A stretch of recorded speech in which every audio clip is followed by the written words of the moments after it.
السلام علیکم ورحمۃ اللہ وبرکاتہ۔ میں آپ کو خوش آمدید کہتا ہوں اپنی نیکسٹ ویڈیو میں۔ آج کا ہمارا جو انتخاب ہے اس نظم کا نام ہے ماں کا خواب۔ میں سوئی جو ایک شب تو دیکھا یہ خواب، بڑھا اور جس سے میرا اضطراب، یہ دیکھا کہ میں جا رہی ہوں کہیں، اندھیرا ہے اور راہ ملتی نہیں، لرزتا تھا ڈر سے میرا بال بال،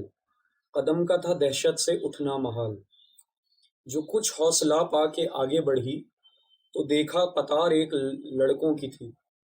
زمرد سی پوشاک پہنے ہوئے، دیے سب کے ہاتھوں میں جلتے ہوئے، وہ چپ چاپ تھے آگے پیچھے رواں، خدا جانے جانا تھا ان کو کہاں۔ اسی سوچ میں تھی کہ میرا پسر مجھے اس جماعت میں آیا نظر، وہ پیچھے تھا اور تیز چلتا نہ تھا، دیا اس کے ہاتھوں میں جلتا نہ تھا۔ کہا میں نے پہچان کر میری جاں، مجھے چھوڑ کر آ گئے تم کہاں، جدائی میں رہتی ہوں میں بے قرار، پروتی ہوں ہر روز اشکوں کے ہار، نہ پرواہ ہماری ذرا تم نے کی، گئے چھوڑ اچھی وفا تم نے کی۔ جو بچے نے دیکھا میرا پیچ و تاب، دیا اس نے منہ پھیر کر یوں جواب،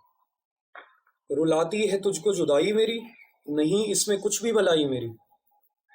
یہ کہہ کر وہ کچھ دیر تک چپ رہا، دیا پھر دکھا کر یہ کہنے لگا، سمجھتی ہے تو ہو گیا کیا اسے، تیرے آنسوؤں نے بجھایا اسے۔ بہت ہی خوبصورت نظم علامہ صاحب کی۔ اس کا جو معنی اور مفہوم ہے وہ تھوڑا سا عرض کر دوں اور اس پہ تھوڑا سا تبصرہ عرض کر دوں کہ ایک ماں نے خواب دیکھا ہے اور خواب میں اپنے بچے کو دیکھا ہے جو کہ بہت چھوٹا ہے اور کمزور ہے۔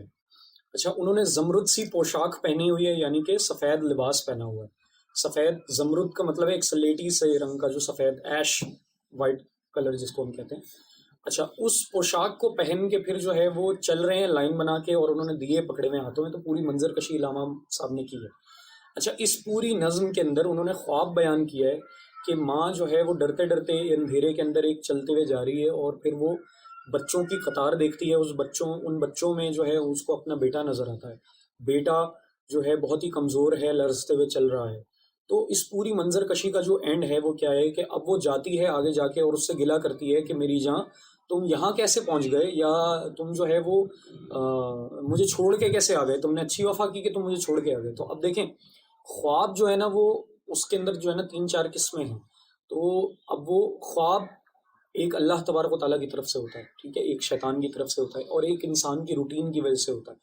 تو خاص طور پہ جو ہے وہ سائنس کے اندر ہم اسٹڈی کر سکتے ہیں کہ کہا یہ جاتا ہے کہ جو خواب ہوتا ہے ہمارا، وہ ایکچولی جو ہے وہ سمجھ لیں کہ ہمارے انکانشیس سے کوئی غم یا کوئی واقعہ وغیرہ اٹھا کے ہمارے فرنٹ پہ لے کر آتا ہے، صرف کریکٹر چینج کر کے، ٹھیک ہے۔ اب وہ جب کریکٹر چینج کر کے لے کر آتا ہے تو اس کی انٹینسٹی بیسیکلی ہمارا جو دماغ ہے وہ کم کرنا چاہ رہا ہوتا ہے۔ جب اس کی انٹینسٹی کم ہو جاتی ہے تو اس جو غم کی شدت ہوتی ہے ہمیں کم فیل ہوتی ہے۔ تو اب ایک ماں اپنے بچھڑے ہوئے بچے کے لیے غم کے اندر رو رہی ہے، ٹھیک ہے۔ اب ماں ایک ایسی ہستی ہے جس کا بچے سے بہت زیادہ کنیکشن ہو، خاص طور پہ ماں اور بیٹے کا بہت گہرا کنیکشن ہوتا ہے۔ تو اب میرا جو تبصرہ ہے اس کے اوپر وہ یہ ہے کہ جو گلہ ماں نے کیا، ٹھیک ہے، کہ تم نے اچھی وفا کی کہ تم چھوڑ کے چلے گئے، اور بچہ کیا کہہ رہا ہے کہ تو سمجھتی ہے کہ میں نے وفا نہیں کی، اصل میں جو ہے نا میری تو اس میں کوئی بھلائی نہیں ہے، میرے بس چلے تو میں تیرے ساتھ ہی رہتا، لیکن تو رو رہی ہے تو تیرے رونے سے جو ہے نا میرے حالات کے اوپر فرق پڑ رہا ہے، جو میری آفٹر لائف ہے، جو میری آخرت کی زندگی اس کے اوپر فرق پڑ رہا ہے، جو دیا میرے ہاتھ میں ہے، جو چراغ ہے میرے ہاتھ میں، جو امید ہے میری، ٹھیک ہے، وہ اس کو تو بجھا رہی ہے، تیرے آنسو بجھا رہی ہے، ٹھیک ہے۔ اب اس سے کیا ہے، ایک سبق ملتا ہے کہ ہمارے جو بچھڑے ہوئے ہیں ان کے لیے خصوصاً رونا نہیں چاہیے۔ علامہ صاحب نے جو تشبیہ استعمال کی ہے یہاں پہ وہ وہی استعمال کی ہے کہ ماں اپنے بیٹے سے، دنیا میں سب سے زیادہ رشتوں میں ماں ہی اپنے بیٹے سے محبت کرتی ہے، ٹھیک ہے۔ اس کے علاوہ جو ہے نا تمام رشتوں میں جو ہے وہ آپ کو سمجھ لیں کہ اپنا جو ہے وہ فائدہ نظر آئے گا، لیکن یہ ایک ایسا رشتہ ہے جس میں بے لوسی نظر آئے گی، ٹھیک ہے۔ یعنی ماں کو بچے سے بظاہر کوئی فائدہ نہیں، لیکن وہ اس پر رحم بھی کر رہی ہے، اس سے پیار بھی کر رہی ہے، اس کو چوم بھی رہی ہے، اپنا بیٹا کہہ رہی ہے، اس کی غلطیاں کوتاہیاں بھی معاف کر رہی ہے، اس کی گندی عادتیں اور اس کی جو غلط چیزیں ہیں، ٹھیک ہے، یعنی ناپاکی ہے، اس کو بھی صاف کر رہی ہے۔ تو اس سب سے پاکیزہ رشتے کی تشبیہ علامہ صاحب نے استعمال کرتے ہوئے ہمیں یہ سبق دیا ہے کہ اتنے بے لوس رشتے میں بھی، ٹھیک ہے، جو ہے اگر فار ایگزامپل غم کا پہلو آ جائے اور مرنے کے بعد والے کو اگر یاد کیا جائے تو ایک تو اس کی آفٹر لائف پہ فرق پڑے گا، ٹھیک ہے، الٹا یہ کہ اللہ کی رضا پہ راضی ہوا جائے، صحیح ہے۔ اس کا بہتر کیا ہے کہ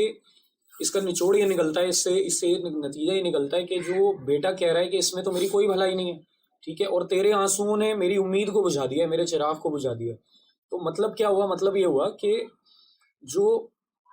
جو ہمارے جو کنیکشنز ہیں ان کے اندر جو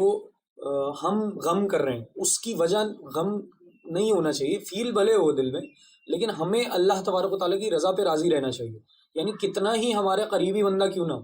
ٹھیک ہے، ہمیں اللہ تبارک و تعالیٰ کی رضا پہ راضی رہنا چاہیے، اور اتنے جو ہے وہ قریبی انسان کے بھی دنیا سے جانے کے بعد ہمیں جو ہے اس طرح سے غم نہیں کرنا چاہیے اور ہمیں صبر کر لینا چاہیے۔ تو یہ جو ہے اس کا ایک بہت اچھا معنی اور مفہوم ہے۔ اچھا، اس کی اگر میں اور اس سے ایک معنی مفہوم نکالوں تبصرے میں تو وہ یہ ہوگا کہ اب ایک تو ہے کہ انسان ہی کھو جائے، ٹھیک ہے، ایک ہے کہ کوئی چیز آپ کو نہیں ملی آپ کی امید کے مطابق، صحیح ہے، جب وہ چیز آپ نے حاصل نہیں کی تو اب کیا ہے کہ آپ کو صبر کرنا ہے اور اللہ کی رضا پہ راضی ہونا ہے، ٹھیک ہے۔ تو اللہ کی رضا پہ راضی ہونا ہی ایکچولی اللہ کی رضا مندی کی نشانی ہے، اللہ جس سے راضی ہے وہی اللہ کی رضا پہ راضی ہے، ٹھیک ہے۔ تو یہ اس کے اوپر چھوٹا سا جو ہے مختصر تبصرہ تھا۔ اس کے ساتھ ہی آپ سے اگلی ویڈیو میں ملاقات ہوگی۔ السلام علیکم ورحمۃ اللہ وبرکاتہ۔